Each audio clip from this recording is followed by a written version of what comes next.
Hello students, हम लोग class 11th के बिजनेस स्टडीज की एक वीडियो देख चुके हैं। ठीक है, आज हम आते हैं हमारी सेकेंड वीडियो पर। पहले थोड़ा सा रिकॉल करते हैं हम लोग की फर्स्ट वीडियो में हम लोगों ने क्या देखा था। फर्स्ट वीडियो में हम लोगों ने बिजनेस स्टडीज का स्टार्टिंग किया था और उसमें पढ़ा था कि बिजनेस क्या होता है। हमने ये बोला था कि बिजनेस का मतलब होता है कि जब एक पर्टिकुलर इंडिविजुअल अपने आप को किसी भी काम में बिजी रखता है, दैट इज बिजनेस। ठीक है, और साथ में हमने ये देखा था कि जो बिजनेस एक्टिविटीज होती है ना, ये दो तरीके की होती है। फर्स्ट इज इकोनॉमिक एक्टिविटीज, दूसरी non economic activities. Economic activities जो पैसा कमाने के इंटेंशन से की जाती है, नॉन इकोनॉमिक एक्टिविटीज जो पैसा कमाने के इंटेंशन से नहीं की जाती। अगर मैं कोई काम कर रहा हूं पैसा कमाने की लालच में, तो दैट इज इकोनॉमिक एक्टिविटी।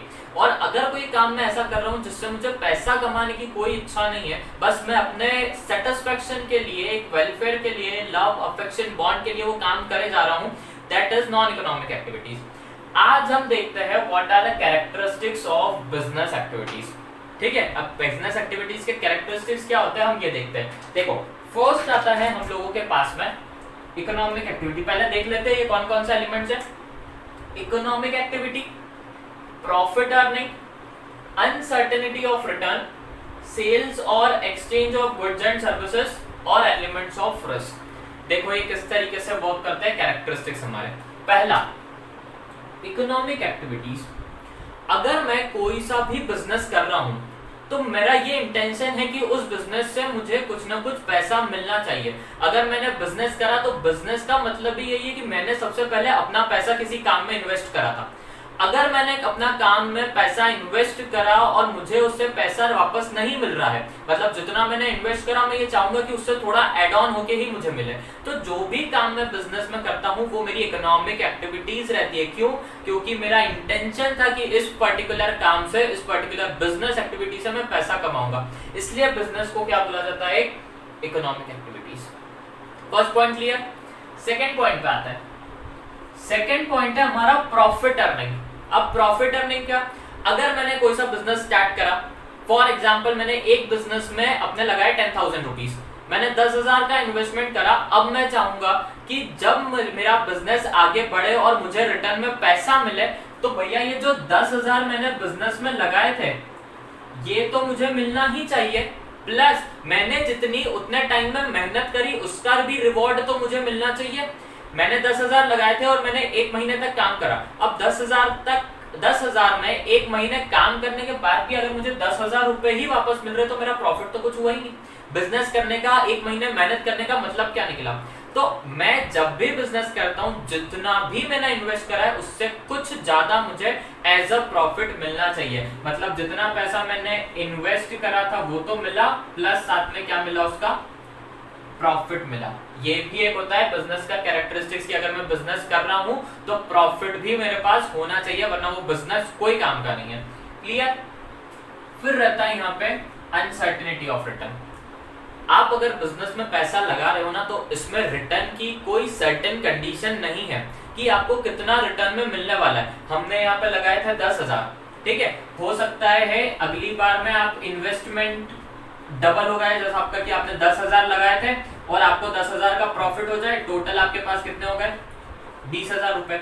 लेकिन ये हर बार जरूरी नहीं है, हर बार सेम तरीके का प्रॉफिट होना या सेम तरीके की एक्टिविटीज कैरी ऑन होना, this is not compulsory in any business. कभी भी बिजनेस किसी भी तरीके की श्योरिटी को एंश्योर करता ही नहीं है। अगर मैंने 10,000 लगाए, हो सकता है कि अगले महीने मुझे 2,000 का प्रॉफिट हो, उसके नेक्स्ट मंथ 5,000 का हो जाए, उसके अगले मंथ 10,000 का हो जाए। कभी ऐसा भी हो सकता है कि किसी बिजनेस में हमको प्रॉफिट हुआ ही नहीं, जितना पैसा मैंने लगाया था उतना ही बस वापस आ जाए, वही बहुत है। या फिर ऐसा भी तो हो सकता है कि कभी हमारा बिजनेस लॉस में चला जाए। 10,000 लगाया था, मेरे पास केवल 8,000 ही आया, 2,000 मैं अपने इन्वेस्टमेंट से भी लॉस में चला गया।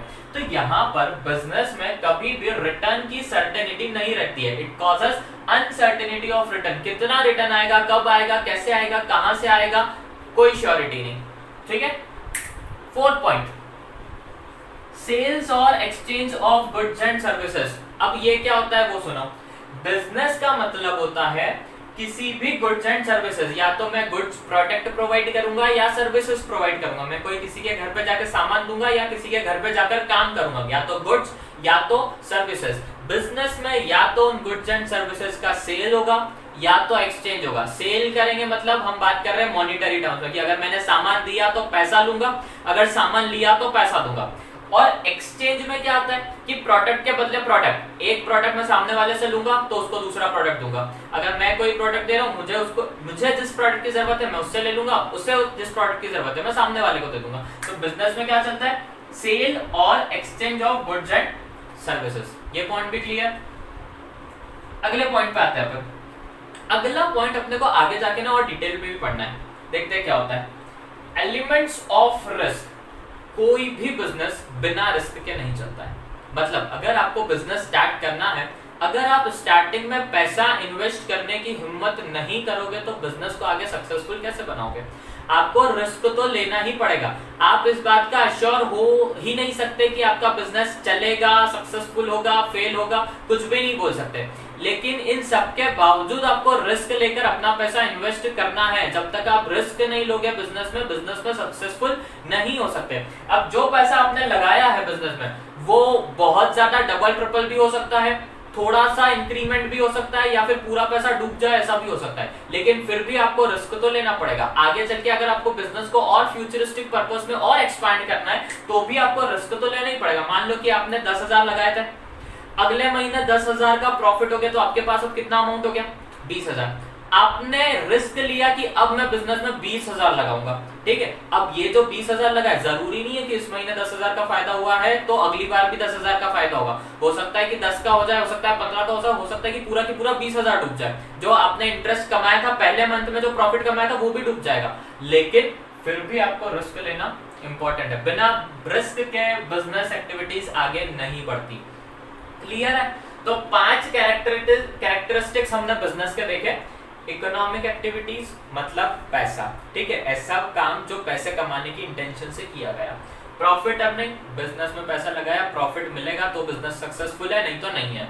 Third, uncertainty of return. Profit कितना होगा, लॉस कितना होगा, कब होगा, कैसे होगा, कोई सर्टेन कंडीशन नहीं है, कुछ भी हो सकता है बिजनेस में।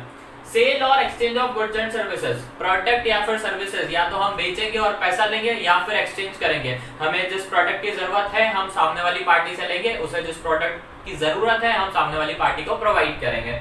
लास्ट है एलिमेंट ऑफ रिस्क। मतलब जितना रिस्क उठाते जाएंगे बिजनेस के सक्सेस और फेलियर के चांसेस भी उसी के अकॉर्डिंग चेंज होते रहेंगे। जब जैसी कंडीशन, जब जैसे सर्कमस्टेंसेस, जब जैसी सिचुएशन, वैसा ही आपका बिजनेस में प्रॉफिट और लॉस इंक्लूड होगा। ठीक है, this is element of risk.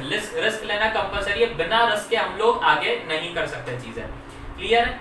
ये एक टॉपिक कंप्लीट होता है। इसके बाद मैं 2 छोटी छोटी डेफिनेशंस और बताता हूं, दैट आर प्रोफेशन और एम्प्लॉयमेंट।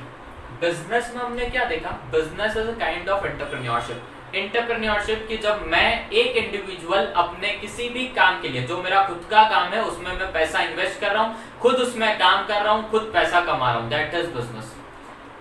प्रोफेशन का मतलब होता है किसी भी एक स्किल में कोई काम, जैसे टीचिंग, तो मैं टीचर हूं तो ये मेरा प्रोफेशन हुआ, मैं टीचिंग में एक्सपर्ट हूं। ठीक है, कोई अगर किसी और काम में एक्सपर्ट है तो ये उसका प्रोफेशन है। डॉक्टर, वो डॉक्टर है तो वो उसका प्रोफेशन है। ठीक है, कोई पेंटर है तो पेंटर उसका प्रोफेशन है, कोई इंजीनियर है तो इंजीनियरिंग उसका प्रोफेशन है। किसी भी एक सिंगल स्किल वर्क या किसी भी एक सिंगल काम में एक्सपर्टीज होना, that is known as profession. Profession जरूरी नहीं है कि हम लोग business as a business activities किया जाए, हम प्रोफेशन को किसी भी काम में यूज कर सकते हैं। हम लोग सोसाइटी वेलफेयर में भी यूज कर सकते हैं, हम लोग बिजनेस में भी यूज कर सकते हैं। प्रोफेशन में ऐसा नहीं होता है कि हम किसी के अंडर में काम कर रहे हैं। हम चाहो तो किसी के अंडर में काम कर भी सकते हैं या तो फिर खुद का वर्क भी स्टार्ट कर सकते हैं। अगर कोई डॉक्टर है तो जरूरी नहीं कि डॉक्टर हर किसी हॉस्पिटल में ही एम्प्लॉयड होगा, वो पर्सनली अपने लेवल पे क्लिनिक ओपन करके भी काम कर सकता है, that is his profession. Next आता है भैया एम्प्लॉयमेंट। एम्प्लॉयमेंट का मतलब होता है किसी भी एक इंडिविजुअल ऑर्गेनाइजेशन के अंडर में काम करना। आप किसी के यहाँ नौकरी पे गए, आपने महीने भर काम करा, जितना जैसा स्किलफुल काम आप करेंगे उसके बदले में आपको क्या प्रोवाइड होगी, उसकी सैलरी प्रोवाइड होगी। ठीक है, एम्प्लॉयमेंट ऐसा काम जो किसी के अंडर में, किसी भी बिजनेस या प्रोफेशन के अंडर में किया जाता है, दैट इज एम्प्लॉयमेंट, जिसके बदले में आपको क्या मिलती है, सैलरी मिलती है। ठीक है, हम इसको बोल सकते हैं कि इसका रिवॉर्ड क्या होता है, या तो सैलरी बोल दो या तो फिर वेजेस बोल दो। ठीक है, अगर मैं बात करूं बिजनेस में, तो बिजनेस में मुझे क्या मिलता है, प्रॉफिट मिलता है। ठीक है, और प्रोफेशन क्या है, प्रोफेशन तो हमारा काम है कि प्रॉफिट मिल रहा है। प्रॉफिट नहीं बोल सकते, हमारे काम का हमको पैसा मिल रहा है, कि जितना हमने काम करा उतना हमको पैसा मिल रहा है। ठीक है, क्या देखा, कैरेक्टरिस्टिक्स ऑफ बिजनेस देखे, ये 5 पॉइंट्स। ठीक है, और उसके बाद में प्रोफेशन और बिजनेस एम्प्लॉयमेंट की डेफिनेशन देखी। प्रोफेशन हमेशा किसी के अंडर में किया जाए जरूरी नहीं होता, बस हमको हमारे एक काम के अंदर एक्सपर्टाइज होना जरूरी है। ठीक है, दैट इज प्रोफेशन। एम्प्लॉयमेंट मतलब हम जो भी काम किसी के अंडर में करते हैं, जिस काम के बदले में मुझे ईयर एंड में या फिर मंथ एंड में उसकी सैलरी या वेजेस मिलता है, दैट इज एम्प्लॉयमेंट। ठीक है, इसी के साथ ये वाली वीडियो को कंप्लीट करते हैं, मिलते हैं नेक्स्ट वीडियो में।